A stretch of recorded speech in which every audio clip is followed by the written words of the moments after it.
جوهر إنقاب بجد مالف إنقاب بني نمجي سجل سنجده مالف سجل سنجده أتي مو مال دي بيفتف namichi si jeessa gaafa maal jette ana qofaan hin beeku namoonni hundaan akkas jaa maal jedhan ka waan qocaan jeeni sariin jeen qocaan waan jedhe beektanii gaaffii lamatuun qaba gaafittii sanatuun hin jedhini Jawaar innati amma critical analysis sanatti nutti himte waa'ee biyya keenya jiru dhibbaaf dhibbatti dhugaadha diasporaan addana jiru hin beekna wanta biyya keessa ta'aa jiru haa ta'u malee akkamitti as geenyee isa jedhu sana of gaafanne malee calluma inni addana jiru nagaa barbaanne inni eessayyuu ga'uu hin dandeenye. Akkamitti as geenye barree isaaf akkamitti solution argamamu jennedha. I really love to have 30 minutes or whatever anytime you are less busy before you leave this country to have a chat with you. Isa jedhee ka'ee gaaffii lama sii qaba. Inni tokko position adda addaa fudhatteetta. Very normal for a young politician. I hope I'm correct in my statement. Isa keessaati, which one do you really regret and wish you did not? Lammaffaan ani sii qabu, how much of the position you take is supported by precedents or facts and figures as opposed to what you really think? As a political scientist, I would expect you to make your judgment based on the first two criteria, but how much of that is actually happening in reality? Galato. Thank you, Dr. Baharu. Ifama, ani daqiiqa lamaad isin keessa dhaabadhu maayikiroofoona markaa fudhadhaa malee duraan dursee ilma keenya siin jedhaa turre ani immoo amma ka jedhu ilma sabaa siin jedha ka Muhammadii miti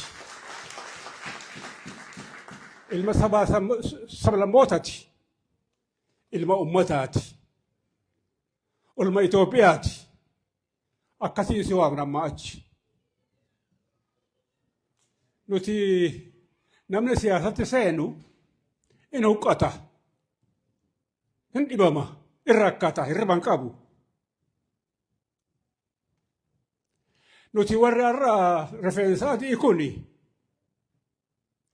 waggaa 60 hidhaa jirra waan biraan beeynu gaafa Jeneraal Mangistuun mootummaa nugusaa kuffisuuf yaale sani salfii goore mana barumsa jirra maa salfii gootaniif ji'a lama hidhamne hagarraa rakkoo san keessuma jirra keessaan baane kanaafiyyuu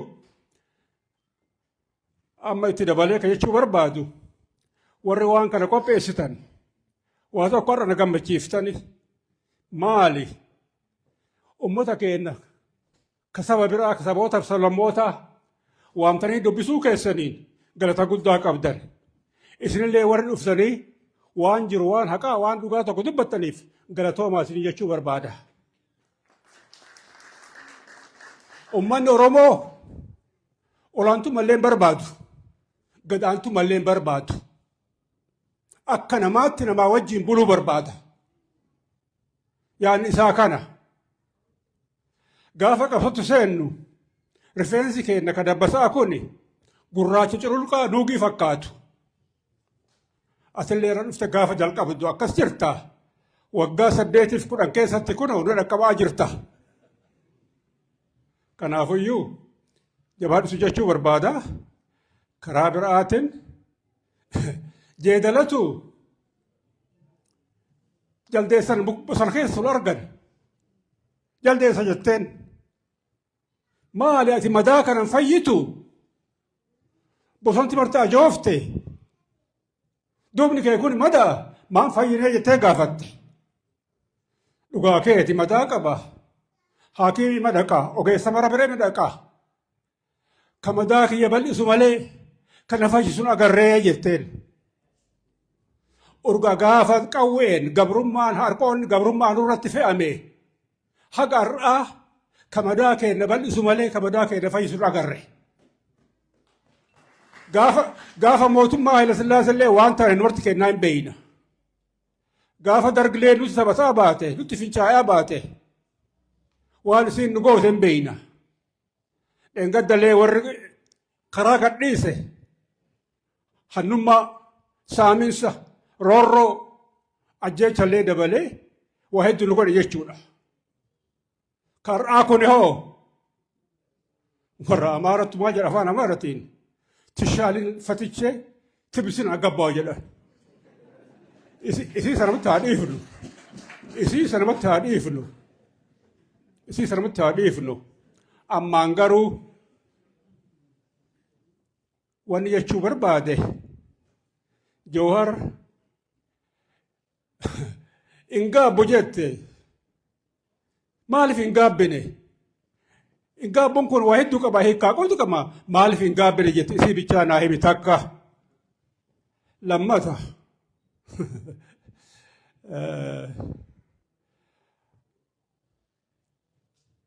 adurreetu mana keessa warra manaatti ijaba baafti hin deemessiti.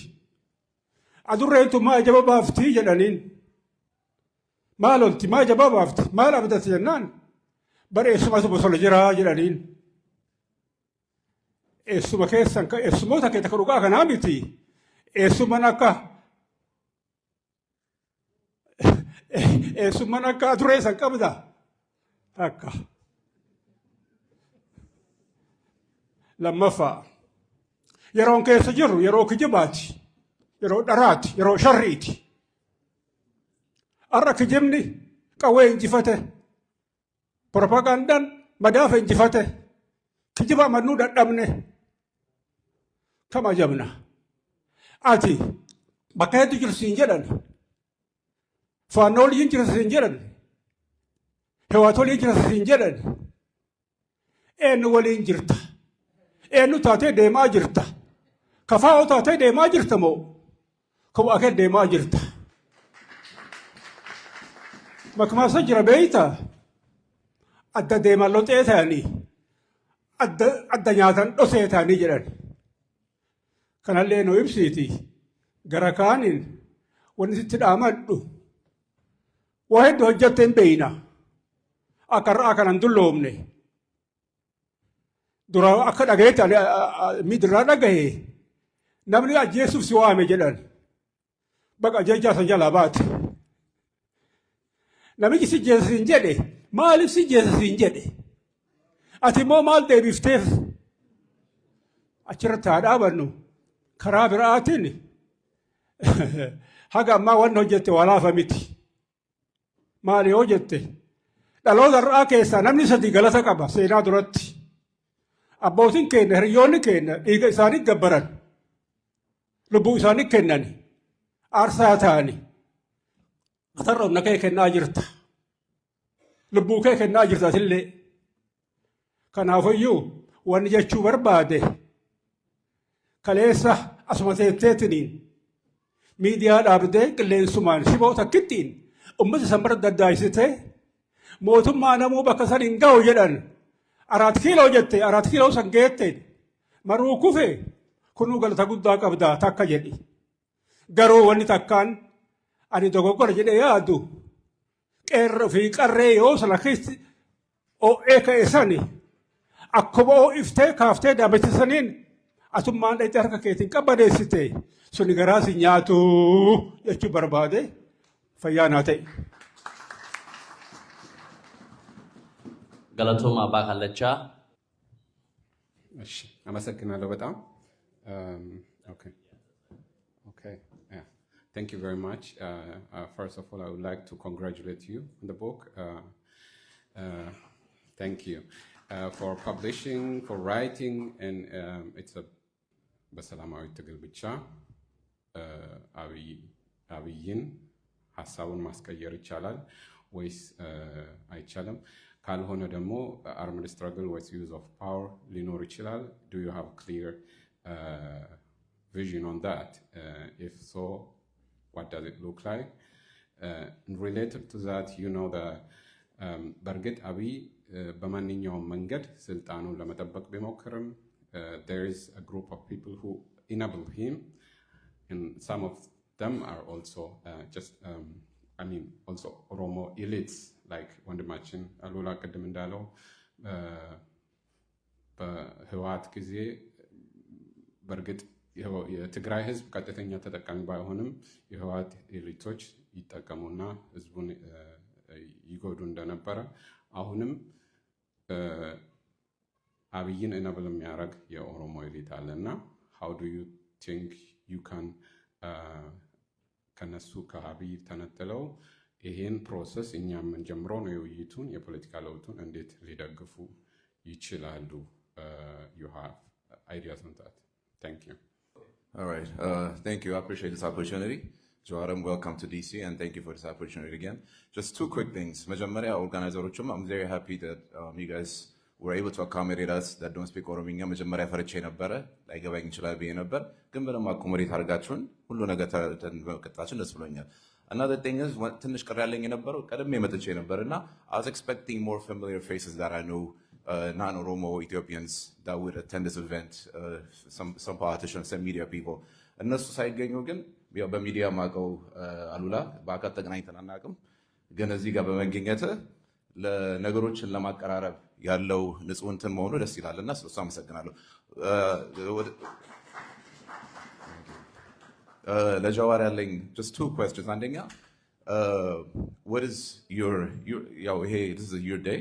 So, are you going to move back to Ethiopia? Or last I understand you're in Nairobi, and will you be moving back to Ethiopia? And the second question is, if you do, the last time you saw out interview where the elections might not happen, that the country's in the brinks of collapsing on its own, the parties. But if we do make it to the next election, will you be organizing some sort of political? I know you're a part of OFECO, but a more inclusive party that includes other prominent politicians. And that's it for now. Thank you. Thank you. Okay, Obolesu.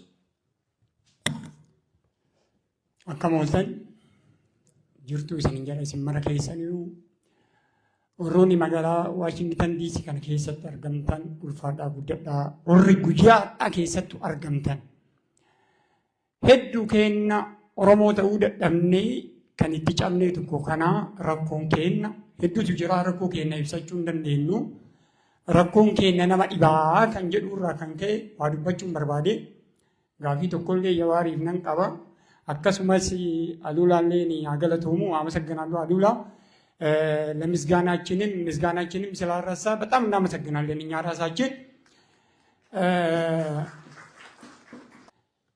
የዛሬ 6 ወር አገር ቤት ነበር አሜሪካ ውስጥ የትኛው አካባቢ ነው ተራራ ያለበት ሽፍታ የሚኖርበት አካባቢ ያለ ቦታ ታውቃላችሁ አሜሪካ ውስጥ የምትኖሩት እኔ አላውቅም በርግጥ እኔ ሽፍታ ሆኜ የዛሬ 6 ወር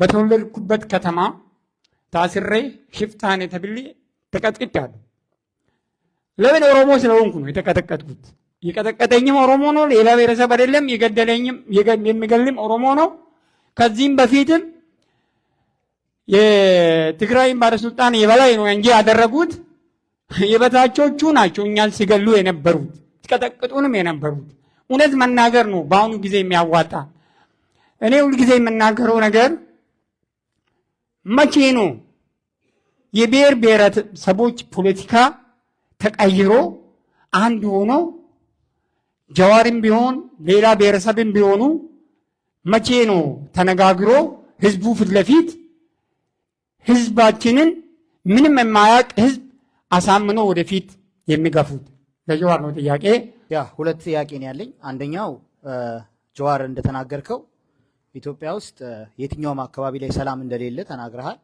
እናም ደግሞ ያለው መንግስት በሴኩሪቲ ደረጃ ህዝቡን መጠበቅ እንደማይችል አስረግጠ ነግረናል እኛም የምናውቀው ነው እኔም በተወለድኩበት ባደግኩበት አካባቢ ያለውን ነገር አውቃለሁ በደንብ ግን ምን እንደሆነ ልጠይቅ የፈለኩት በፊት ወያኔ ስልጣን ላይ በነበረበት ጊዜ በሴኩሪቲ በጣም ስትሮንግ ነበር በጣም ስትሮንግ በነበረበትም ታይም ታግለን ያን ለውጥ እንዲመጣ አድርገናል አሁን ያለው መንግስት ግን ምንም አይነት አቋም እንደሌለው አዲስ አበባ ላይ ብቻ እንደፈለገ እያሳየ ሾው ያደረገ የሚኖር መንግስት እንደሆነ ሁላችንም እናውቃለን ስለዚህ ያለውን አሁን ላይ ያለውን መንግስት ለመጣል ለምንድን ነው ትግል መጀመር ያልፈለግከው? ለምንድን ነው ጀስት በሰላማዊ መንገድ ብቻ እንድንታገል የፈለግከው የሚለውን ጥያቄ ነው መጠየቅ የፈለግኩት።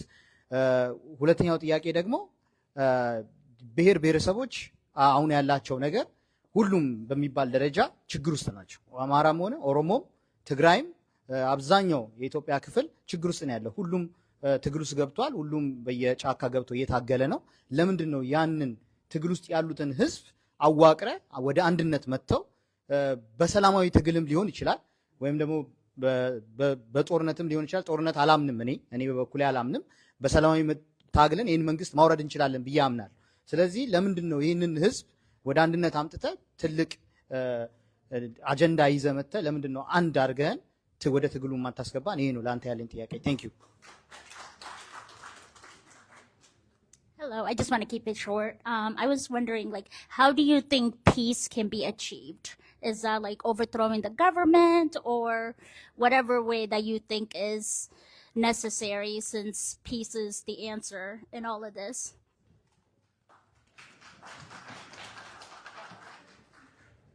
Gaafii tokko qabaa galatooma carraa naa kennuu keessaniif. Gaafiin kiyya sagaleetu murame asirratti dhiifaman of kolchaa deebii joormama yeroo kannuuf qofa dhageessan gaafii ni gaafate. Yaan ingisiifadhu keessaa obbo Jawaar yeroo hundaa wanna uummanni kun barbaadu osoo hin taane kan dubbatan dhugaa jirtu lafa kaa'ani. Dhugaan jiru immoo ni beekamaa jechuudha. Nutti toluu baate dhugaa jiru nutti hima. Akkuma beekamu inni lammataa yeroo sooshaal miidiyaa irratti yeroo fayyadamtan akkuma beekamu kaleessa dura xaa'oon biyyatti rabsamaa jira jedhanii bifa sooshaal miidiyaatiin ani yeroo baay'een hordofaa baay'ee saffisuma dhiifama gaafachiifan jechuun mootummaan kun akka sobaa ta'e ifatti nutti agarsiisaa jiru kallattiidhaan. Inni biraa yeroo tokko konkolaataan biyyi tun ittiin deemaa jirtu qarqara irra geessee jirti. Lukni lama seenee lukni lama duubatti deebi'ee jira jedhee sirriitti ibsee ture. Konkolaataan sun har'a duubatti deebite moo qilee sanitti seentee jirti kan jedhu gaafadha. Galatooma. Thank you. The last question. Hi, I want to say thank you for coming. Very appreciative of the book you've written. Unfortunately, it's not in English yet, so I'm not able to read it. But once it comes out, I'll be sure to definitely get a copy. At one point in time, I was the Oromo Youth Association Washington, D.C. president, and I constantly came into our diaspora constantly conforming to different cultures and different communities. While you won't be able to get rid of conforming in general, how do you suggest we have our own identity here in the U.S.? Thank you. Thank you. Galatoma. Gafi Dr. Baharu Rain Kasa. I think one of the questions is there any position you took that you regret? Or position or decision? Are there decisions that I made that did I make mistakes? Yes, I made a lot of mistakes. But do I regret them? No, because I did it one with pure heart, and I did it after carefully evaluating. If you look at the conclusion part of the book where I reflect overall, what I wanted to do in the book is put things the way I thought at that point. Whether I was in high school, in university, or during the struggle. Then in the conclusion, I tried to look back on it. What did I do? Before writing the book, I was kept in Comunicado for about, I think, 2-3 months. During that time, I had an ample opportunity, because the day is long and boring, to look back and watch my life, my decisions, my actions, my speeches in my head. And during this journey, I've made a lot of mistakes. I paid heavy price. I've clashed with a number of people, a number of groups. My conclusion was, yes, there were mistakes. Yes, there was things I said. Probably I could have said it better if I was young, as Yared was saying, if I was a bit older. But given the resources available to me, given the opportunities that were there, I was always weighing my options, right? I believe if there is 10% chance of succeeding in something, I like to explore it. Also, one jani jiro Oromo biratti. Also, ni betani. Also, bamsisu da kalaniti. Also, billa guddan kalle mamal jan. And also njibba. Yeroo tokko tokko wanni tokko chancing successful ta'uu isaa percentii xiqqaa ta'e illee osoo jiraate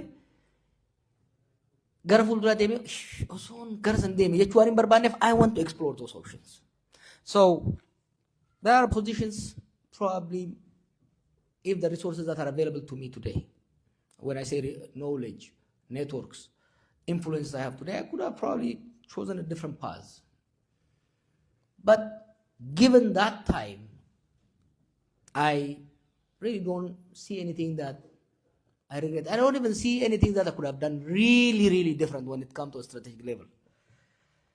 The second question was how much of your positions are informed by president? President?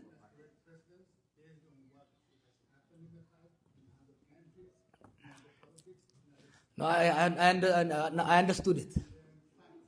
I understood it. Let me explain my decision process, my thought process. Say I wanted to do certain thing. I go back to my training. I try to assess the field, the political situation, the community situation, the different situations of my side and my opponent's side. I try to make that as fact-based as possible. But, you know, we call politics political science. It's not really science. I don't know what you studied, but it's not really the hard science you can do in library. Social sciences, we add science to it to compete with the doctors and the engineers. But at the end of the day, it's an assumption. You use as much fact as possible, even that fact would be disputed. After I assess that, then I weigh my options. I also weigh my opponent's options. Then I make a decision. That's why I say I don't regret, because I almost always spend significant time thinking, and writing, then reading again, then I move. Would my assessment be wrong? Yeah. Could it be lead to undesired outcome? Yeah.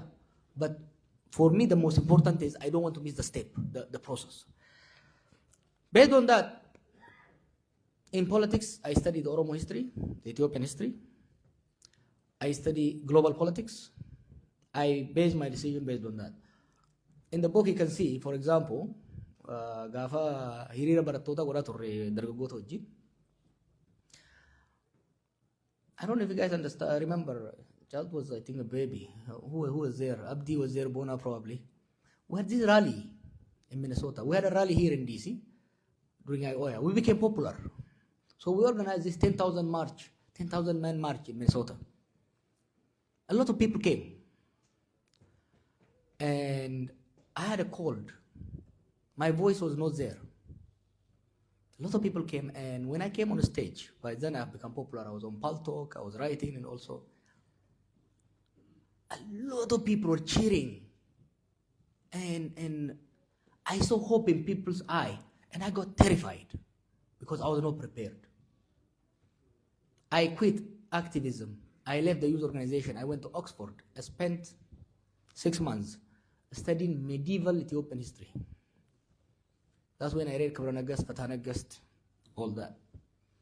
Because today's political thought, conversation, narrative in Ethiopia are highly influenced by what happened in the second half of the millennium, the second millennium.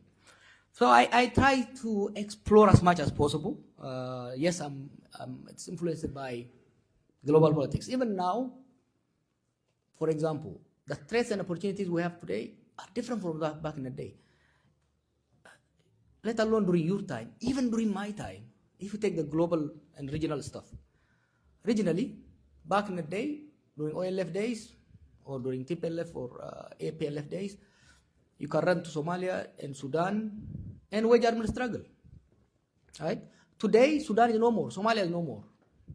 Even the Arab countries are no more. Back in the day, it was the Cold War. Right? You have the two superpowers competing. One side supports you, the other one fights you. Today, we have one superpower in decline, another superpower coming, but it has not reached yet. So that affects us. But this has also created an opportunity for middle powers. Who would have thought the Emirates, Turkey, Qatar will become such a decisive, if you ask me, 6 years ago, 8 years ago, that Emirates would be a decisive factor in Ethiopian domestic politics, I would have called you crazy because they didn't exist. So I try to base my decisions on past and present as much as possible. Jaarsi ebbaan kallachaa ka dubbate ebbaan kallachaan dulloomu numa dulloomsa gaafii fi walolooni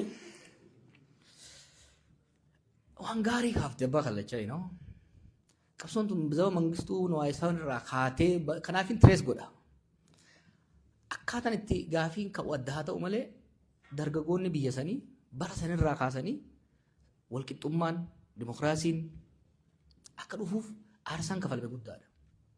Keessattuu dhaloota kiyyaa fi ijoolleen booda wanni himuu barbaadu dhakaarratti hin magarree nu barra dhiiga namarra magarree qabsoon nuti halkan tokko kaafneef hin jiru sochii mangistuu fi girmaameen sun asii baratanii girmaameen asii baratee paartikulaarii ideoloog turee inni asii deebi'ee kaase santu boodar sochii barattootaa kaase sochii barattootaatu abaa of TPLF kara dhalchi kanaatu federaalizimii fide federaalizimiitu qubee dhaloota dhalchi dhaloota qubee dhalchi dhaloota qubeetiitu jijjiiran fide so all this time I think barbaachisaadha. Dubbiin biraa waan jaarsi kun jee rabbi jedhaa dhagaya. Oromoon olaantummaas gadaantummaas hin barbaadu. This should be our slogan. Nuti waan aadaan keenya afaan keenya cunqurfameef waan biyyi keenya qeen teenya saamamteef qabsoo seenne walqixxummaadhaaf we fought for fairness, for equality, for equity, for justice. Bara tokko murni Amaara keessaa bahe afaan Amaaraa dubbata nu cunqursaa ture irra qabsoo inni. Itti aansee murni Tigraay keessaa bahe maqaa dargaggoota Tigree dhiiga dargaggoota Tigreetiin dhufee aangoo qabatee nu cunqursaa ture irra qabsoo inni. Har'a immoo ka dhiiga keenyaan ol bahe nullee cunqurseet ormallee cunqursa. That's why we must say not in my name. Oromotti amantadaya. If you really value the sacrifice our people paid over the last 50, 60 years, if you believe that sacrifice was for a just cause, if you believe it's for equality, freedom, and justice, do not tolerate, do not allow anybody to oppress, to kill others in your name. No.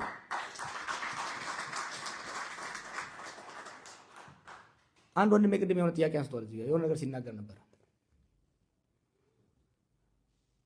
በኃይለ ሥላሴ ጊዜ ወንበዴ እየተባለ ስንገደል ነበር። በደርግ ጊዜ ሰርጎ እየተባለ እንገደል፣ በወያኔ ጊዜ አሸባሪ፣ ዛሬ ደግሞ ሸኔ እያልን እንገደላለን። እኛ ብቻ ግን አይደለንም። ትግራይን ጁንታ ብለው ነው የጨረሱት። ዛሬ አማራን ፋኖ ብለው እየጨረሱት ነው። We must say injustice even to our worst adversary should not be tolerated. እነዚህ ስሞች dehumanization ነው. You know the 4Ds I always talk about. You dehumanize people. namummaa irraa mulqita dura. namummaa irraa mulqitee gaafa faannoo ta'e seexana ta'a, gaafa shanee ta'e seexana ta'a, gaafa juuntaa ta'e seexana ta'a. እስቲ ስንቶቻችሁ ናችሁ ጌታቸው ረዳ ጁንታ በሚል ጌታቸው ረዳ ሰው መሆኑ ቀርቶ ሰይጣን እኮ የመሰለው ማሰው ነበር። a cool guy we know እንዴ it is ዛሬም ቢሆን it is very important በስልጣን ላይ ያሉ ኃይሎች እኔም ልሁን ማንም ይሁን ስልጣን ላይ ያለ ሰው አንድም ቡድን ፈርጆ ወደ ማጥቃት ሲሄድ ለምን አሁን የጀመርኩት አንዱ የጀመርኩበት ዘመቻ አዝማሚያው ነው from 20 አብይ በእኛ ደም ስልጣን ላይ መጣ 2018 2019 he was hardcore ኦሮሞ ናሽናሊስት ሲያየው ንጉስ ሊሆን የሚፈቅድለት የፖለቲካ አስተሳሰብም የለም። ተግዳዳሪ ደግሞ በዛበት ኦሮሞ ካምፕ ውስጥ እንደ ድርጅት ኦነግ አለ፣ ኦፌኮ አለ፣ እንደ ግለሰብ ነው ያለው፣ ለማ አለ። he switched ኢትዮጵያ እየዘፈነ የአማራ ወንድሞቻችንን አሰልፎ እኛን መታ፣ ቀጥሎ ትግራይን መታ። አሁን ደግሞ ሃርድኮር ኦሮሞ ናሽናሊስት ራሱን አስመስሎ አማራን መምታት ይፈልጋል። ኖ እኛና አማራ ልዩነት አለን። የስ እኛና የትግራይ ልሂቃን ታግለናል፣ ተዋክተናል። የስ but we fought to create a more just, more equal society እንጂ በእኛ ስም አንድ ማህበረሰብ እንዲጨቆን አይደለም። ይሄ ስል በማንኛውም ስም የሚንቀሳቀሰው ኃይል የሚያስከፋ የሚያናድድ ወይም አደገኛ የሆነ አካሄድ የለውም ማለት አይደለም። but it is a state that has become a breeding ground of extremism እና ወኔ አመጃር ሲጄ ሽማግሌ ምንድን ነው ያለው? እኛ የበላይነትም የበታችነትም አንፈልግም እንደ ኦሮሞ ነው ያለው። እንደ ኦሮሞ የበላይነትም የበታችነትም መጨቆንም መጨቆንም ጨጠንክሮም ላልቶም አንፈልገውም። እኩልነትና ፍትሃዊነትን ነው እንፈልገው። that's why Oromos should be the loudest voice against Abiy. Loudest voice.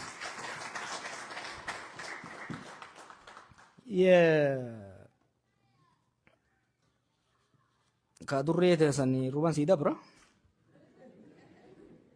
አማ ከሱምኒ ዱሬ ነው ሱቦ ሰና ቀቡ አማ በረኮኒ ሱምኒ በከላቹ ጅራ ቦሶነስ ጅራ ቤተ መንግስቲስ ጅራ this is serious ሃሪ አላል ወኒ ኮን ኦሮሞዳ ኑይዱር ቦሶኖ ቱሬ ቦሶኑ ማይ ጀሪ ሳለገኑ ዲባ ኑቲስ አሲዳካት ደርቢና አማ ድሮኒ ኢልማ መርዳሳ ዱካሳ ክላሺ መሮ ድሪባ ዱካሳ ትራጀዲ ላይ ጅሮ that's why ከናው ከወለድ ዱካሲ ላይ አብይ ታንዛኒያ ቷኒ ወደ አራራ ወቦፊ አራራ ቲፒኤልኤፍ ፊ ሞቱማስ አደዱሩማን ጀናሎታ ቱጎደ አደዱሩማን ዲባ ጀራቲን ሆጂ ጀራቲን ጀራኖ ለገመለቹ ከጆሌ ወቦ ጂንጎ ዳሜስ አደዱሩማን ጀናሎታ ቱጎደ ዱበረ ከዲገሞ አብይ inni fiilolu takkas loleen beeku ilmoo namaa ibiddan naqee fichisiisaa jechuudha. dhugaa yoo dubbanne ኢትዮጵያ ውስጥ ዛሬ ሰላም ከመከላከያ ከወታደሮች የበለጠ ይፈልግ የለም። አሁን እኮ ሲብስባቸው ወጥተው መናገር ጀመሩ። ትግራይ ውስጥ ሰላም የመጣው የውጭ ጫና እንዳለ ሆኖ በከፍተኛ ደረጃ ጀነራሎቹ ናቸው ያመጡት። የትግራይ ጀነራሎችና የኢትዮጵያ መከላከያ ጀነራሎች ናቸው። እነሱ ኖ ማለታቸው ነው ነገሮችን ያመጣው። ማን ነው መጀመሪያ ሲሸልስ ሄደው? ክሎዝሊ ስለማውቀው ነው። ዛሬ ጦርነትን የማያቅ ብቻ ነው፣ ጦርነት የማይፈጀው ብቻ ነው ጦርነት ኢትዮጵያ ውስጥ ፈልገው። ስለዚህ በከለመታቴቲ ነው ዲደየቹ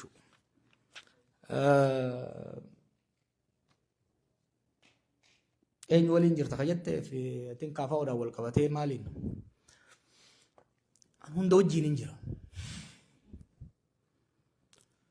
Akeekni kaafaawotis tokkummaa Oromoo sirna federaalaa fi tokkummaa Itoophiyaa Itoophiyaa takka taate akka sirna federaalaatiin bultu barbaada dimokiraataa akka taate.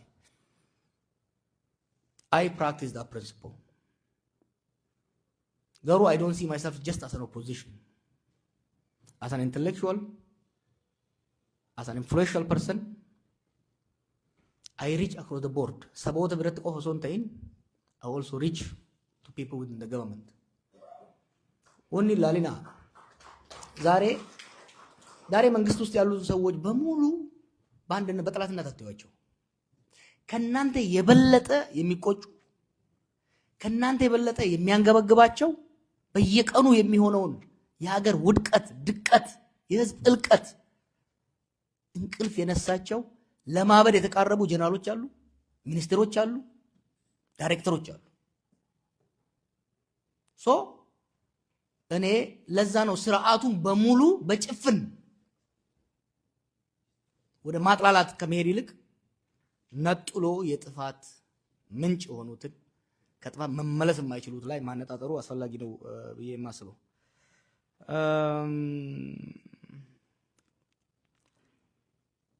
namichi si jeesa gaafa maal jette ana qofaan hin beek namu hundaan akkas jaa maal jettan ka waan qocaan jeen isaanii jeen qocaan waan jedhe beektanii bineensa wal ga'e jan dur bineensi wal ga'ee godhan qocaan suuta deemaami qocaan yeroo hundaan nutti horraasisaa maal haa goonu jennaan ni jeefna jedhanii walii galan illeetti nakkaataariidha kaatee dhayite timte itti himnaan qocaa sitti murteessan jeen eenyu faa keessa jira leenci jira qeerransi jira waraaboo jira hunda timte rabbi keessa jira ijeen hin jiru jennaan egaa rabbi jiraatin keessa jiraatin dhiisi jeeni rabbiin dhakaasan kenneefi gaafa jarra jeesuu dhufu inni keessa dhokatee jechuudha. Akkasumaan jeen kaan kitaaba irratti arguu dandeessan. One question from our Olaita brother is Abiy is bent on keeping his power by any means. You know, power is an illusion. Power is a result of obedience by the public. Right? Obedience by the public. Why do people, oblige to authoritarian rulers? Fear, hopelessness, disunity, lack of alternative, and so on and so forth. Abiy presides over the weakest regime in Ethiopian history. The weakest. Why does he survive, Why is he still in power? Because people are scared of the alternative. You see, people had so much hope in 2018. People didn't like the authoritarian TPLF EPRDF government. They wanted democracy. They wanted better. They wanted freedom. EPRDF, to be fair, the Ethiopian state was secure. People were secure. The state was the only violent entity. People by nature, they aspire for freedom, but they cherish security. They want to add freedom on top of security. Gamfo alal ሰው ገንፎ ሲኖር ቅቤ ይፈልጋል። ቆሪው ተሰብሮ ገንፎ አፈር ውስጥ የሚገባ ከሆነ ቅቤ ሲጨምርበት ገንፎውን የሚደፋው ከሆነ ግን አይፈልግም። ምክንያቱም አትሊስት ገንፎውን ይፈልጋል ማለት ነው። ኢትዮጵያ ውስጥ ሆነ በማንኛውም ዓለም ሰው ሰላምን ይፈልጋል። በሰላም ላይ ግን ነፃነትን ይፈልጋል።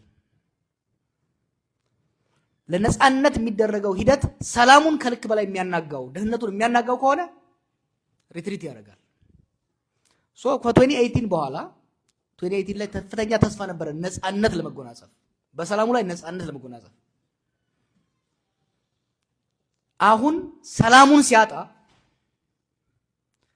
የባሰ ታምጣ ሽማግሌው እንዳለው የባሰ ታምጣ የሚል ውስጥ ገባ ማለት ነው። ሲያይ ደግሞ አልተርኔቲቭም እያየ አይደለም። ጥያቄው ለህዝቡ መሆን ያለበት is keeping Abiy on the current path would it lead us to a better stability or would it make things worse? Ethiopia will go three ways from now on, possibly, potentially. One is what Abiy and some of his circles say, which is we just have to keep killing, then people will give up. We will restore authoritarian system. We will, Abiy will be crowned president. That is building of a new authoritarian system. The second option is what we aspire, going back to the democratic path.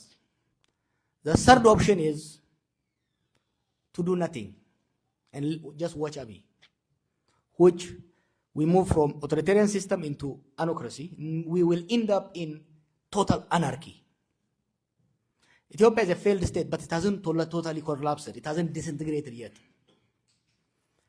If we let Abiy play with Ethiopia as if it's a toy. እንደ ለህፃን ዕቃ እንደመስጠት ነው። ሰባብሮ ነው የሚጨርሰው። He will continue banging it. So we have option.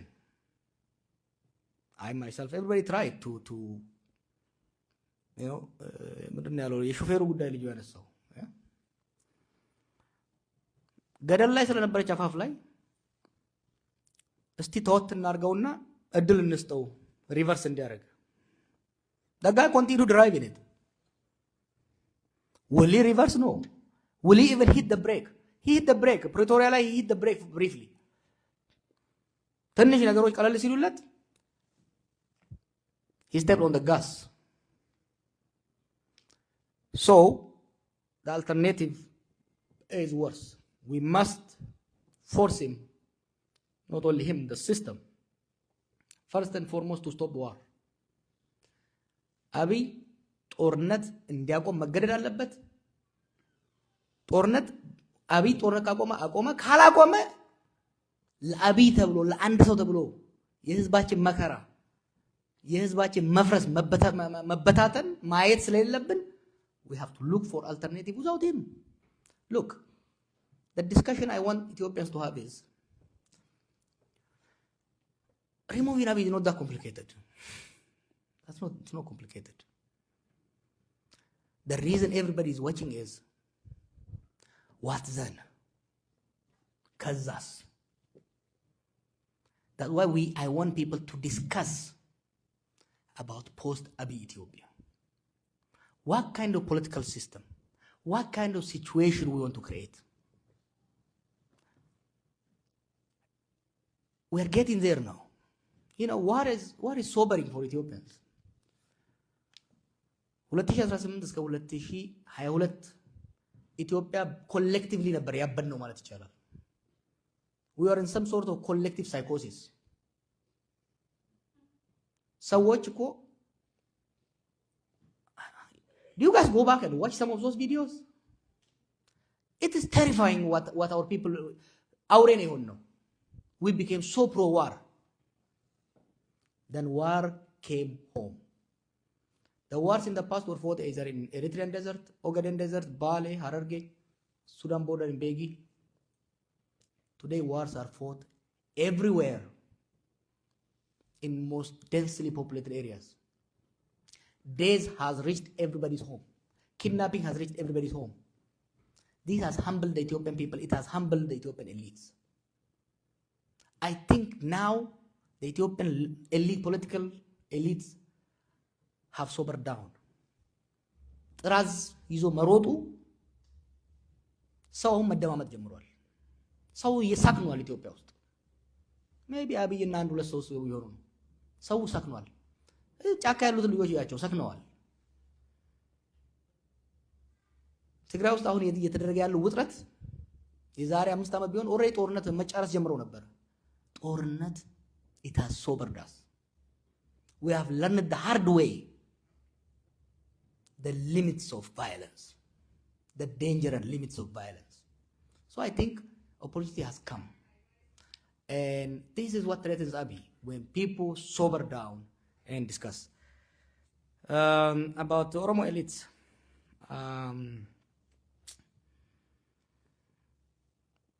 Are there Oromo elites benefiting from the system? Absolutely. Oh, the core OPDO elites have replaced TPLF. Are they benefiting? Has oligarchy been created? Yes. But also don't forget, Abiy created oligarchies in every region. He has created oligarchies everywhere.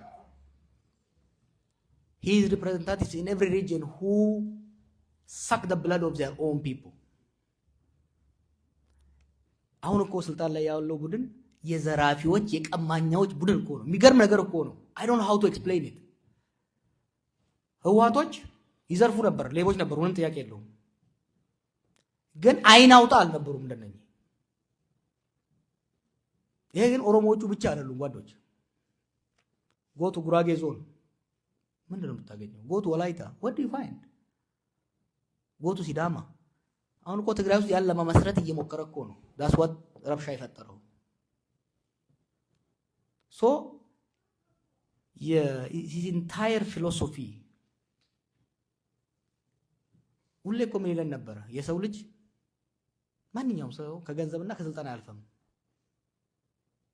the difference is the price but the basic የሆነ ኤርፖርት መገዛው መጽሐፍ ላይ የሚጻፉ ነገሮች አሉ አይደል he had that view so he has created in every community so but ብራግ ለማድረግ ሳይሆን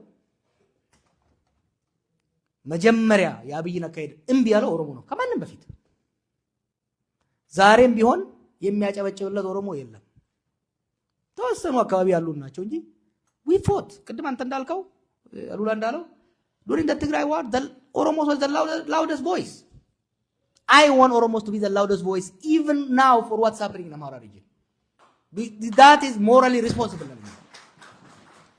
so are there groups who benefit yes Oromo ko ጓዶች ይዘኑልን በሁለት እኮ የተጎዳ ነው አንዱ ጦርነት እኛ ጋር ከተጀመረ 6 አመቱ ነው war started right away this guy killed more Oromos than any of the previous regimes combined ኦሮሚያ ውስጥ ያለው የጭቆና ብዛት አይነት ጥልቀትና አስጠሊነት ያሳፍራል ለመናገር የግድያው አይነት እኮ ኦሮሚያ ውስጥ ጓዶች የግድያው አይነት የአቢዩዙ አይነት ሶ በአንድ ወገን እንዲህ አቢዩዝ ይደረጋል ህዝባችን በሌላ ግን በእኛ ስም በየተለያዩ ክልል ይጨቁናል እናንተ ደግሞ ይሄ ኦሮሞ መንግስት እያላችሁ ትረግሙናላችሁ we get screwed from both sides you know so that's why ኦሮሞም ለሌላው ማህበረሰብ ሲምፓቲ ይኖር እናንተ ብለኛ ሲምፓቲ ይኖራችሁ because we are suffering both ፈጠን አድርገው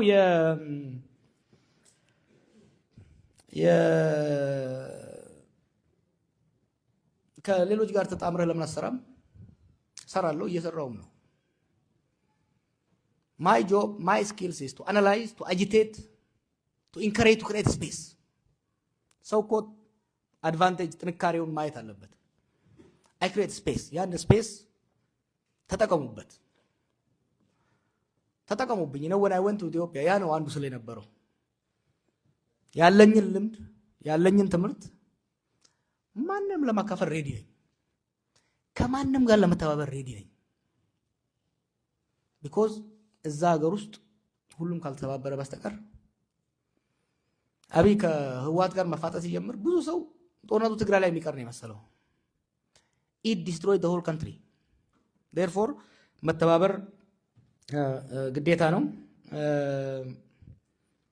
I explained how this can be achieved the first thing is to reach a consensus on primacy and priority of peace that is very important then we exert a unified pressure አብይ በጸሎትም ሆነ በሌላ ነገር ተስተካክሎ ሰላም ካመጣ አመጣ ካልሆነ ግን አብረውት ያሉት ሰዎች አብረው ገደል ከመግባትና ሀገር የሚይዘው ገደል ከመግባት መፍትሄ ማምጣት ያ ካልሆነ ግን ህዝባችንን አስተባብረን ህዝባችንና ሀገራችንን እናድናለን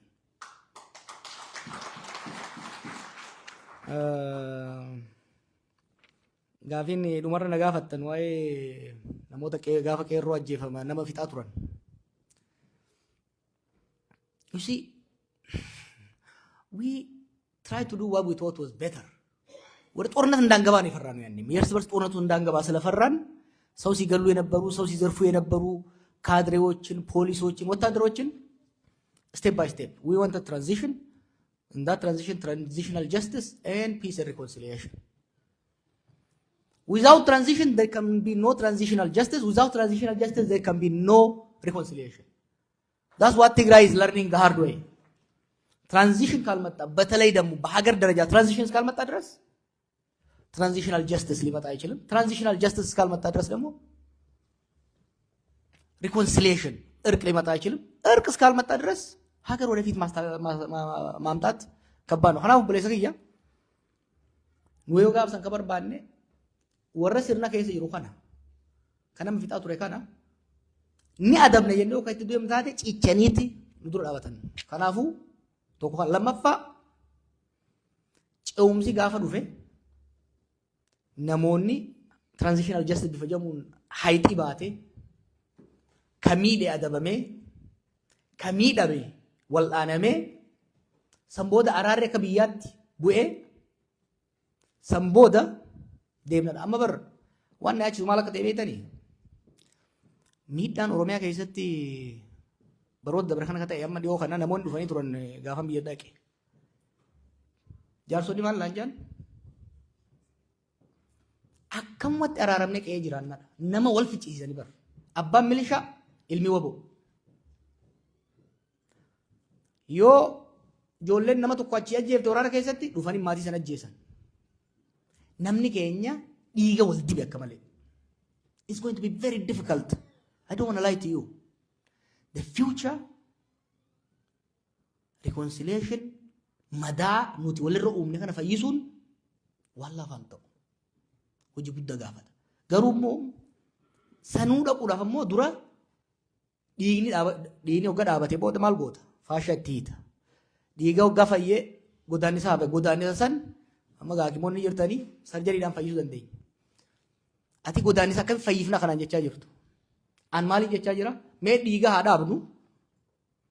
Amma dhiiga haa dhaabnu. Dhiiga naqamu. Dhiigni haa rajjiguun haa dhaabbatu. Because that will be important for the life.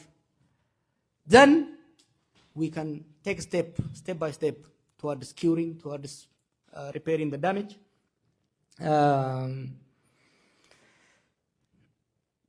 The question, because the younger man asked me about how to promote our identity. I want to be very honest, and I always say this in Afan Oromo, I want you to hear it. People can have multiple identities. You are an Oromo, now you are in America. Take the best of Oromo culture, not everything. Take the best of it. For example, we always go to meeting late. Don't take that part of us. Take the best of Oromo culture and values, and also take the best of American culture and values. Combine it so that you become a good Oromo American. So completely rejecting the culture of the society that we reside among is counterproductive. Also, in Ethiopia, eventually what we aspire, Oromos have their culture, Wolaitas have their culture, we don't want it to remain segregated. We want cultural integration. Eventually, voluntary cultural integration that's promoted through commerce, through social ties, through social engineering, through democratization. Eventually, we can have sub-Wolaita culture, but also a pan-Ethiopian culture that's a mosaic, multicultural Ethiopia. We can create something down the road. Not during our lifetime, probably down the road. So, I wish I can elaborate more, but we don't have the time. Oromo, hedduu galatooma. Wanni ani isin dhaamu ba'aan amma nuti keessa jirru, rakkoon nuti amma keessa jirru baa Oromiyaatis baa Itoophiyaatis irraa qabna. Kana beekuun tokko. If qofaaf osoo hin ta'in maqaa keenya yakki dalagamaa waan jiruuf rakkoo uummata biraa furuuf illee dirqama qabna. Keessattuu obsa naa qabaadhaa. Atakaaroo falmii dur goonu san wal jidduutti isaa irrattu dibeet naa jiraatu constructive bifa ta'e. Garuu wal morkiin walitti iyyuun rogeeyyii saboota biraa wajjin godhamu hirrachuudha qaba. Wal jidduutti walii obsuu, wal danda'uu, community keessan cimsuu, charchi keessan cimsuu, masgida keessan cimsuu, dalagachuu, wal gargaaruun cimuudha qaba. Challenge nu fuuldura jiru guddaa. We probably have 2018. We probably have 50% chance of creating a better future. This guy has reduced it probably to 10%, but I don't want to give up on 10% because if we work hard, smart, if we wise up, we can increase that chance to 20, 30, 40. Just by stopping the war, we can increase our odds to 30, 40%. Just by stopping the war, because we stop the bleeding. ሐኪሞች አላችሁ እዚህ ውስጥ the first thing you do is stop the bleeding. If we stop the bleeding, you will have a chance for exploring different medications. So let's focus on stopping the bleeding. Then we will have an opportunity to find a different specialist, to airlift our country to, other hospitals. We will have more opportunities. ሌሎች ስለመጣችሁ በጣም ደስተኛ ነኝ። ሀገራችን ህዝባችን ችግር ውስጥ ነው ያለው። የመጀመሪያው ስራ አንደኛ አዲስ ጦርነት እንዳይቀሰቀስ፣ ከማንም ጋር አዲስ ጦርነት እንዳይቀሰቀስ፣ ያሉ ጦርነቶች እንዲቆሙ፣ ሁሉም በየፊናው የፖለቲካ መሪዎች እኮ የጦርነት ማገዶ እኮ እኛ ነን፣ ህዝብ ነው ማገዶ እንዳንሆን። ሰዎች እሳት የሚለኩሱት ሰንበሌጡ ከደረቀ ነው። የህዝብ ከተከፋፈለ፣ ህዝብ ካልተነጋገረ፣ ኢንፎርሜሽን ፍሎ ከሌለ የደረቀ ሰንበሌጥ ነው የሚሆነው። የደረቀ ሰንበሌጥ ደግሞ ለአርሰኒስት ይመቻል። ስለዚህ አክቲቪስቶቻችን፣ ምሁራኖቻችን ሰንበሌጡን የማራስ ስራ፣ ሰንበሌጡን እንዳይደርቅ የመከላከል፣ ከደረቀ ደግሞ ውሃ ጠጥቶ የማራስ what do I mean by that? በብሔሮች መካከል፣ በጎሳዎች መካከል፣ በሃይማኖቶች መካከል፣ በክልሎች መካከል የኢንፎርሜሽን ፍሎ እንዲኖር፣ ሚስ ኢንፎርሜሽን ተጠቅመው የባሰ ሰንበሌጡን እንዳያደርቁና ህዝባችን እንደማገዶ እንዳይጠቀሙት ማድረግ አስፈላጊ ነው። እኔ በበኩሌ አይ ቲንክ ከብዙ ሰው ከፍ ያለ ቧንቧ ነው ያለኝ። ፌስቡክ ላይ አይ ቲንክ አይ ሃቭ 2.5 ሚሊዮን ሚዲያዎች ተሰሚነቴን ተጠቅሜ በተቻለኝ መጠን የኢትዮጵያ ህዝብ የደረቀ ጫካ እንዳይሆን፣ አብይ በየቦታው የሚያቃጥለው እድል እንዳይኖረው ማርከፈከፉን ቀጥልበታለሁ። እርዱኝ፣ እንረዳዳ። በጣም ወዳችኋለሁ። ደህና ደሩልኝ። ነጋም ቦላ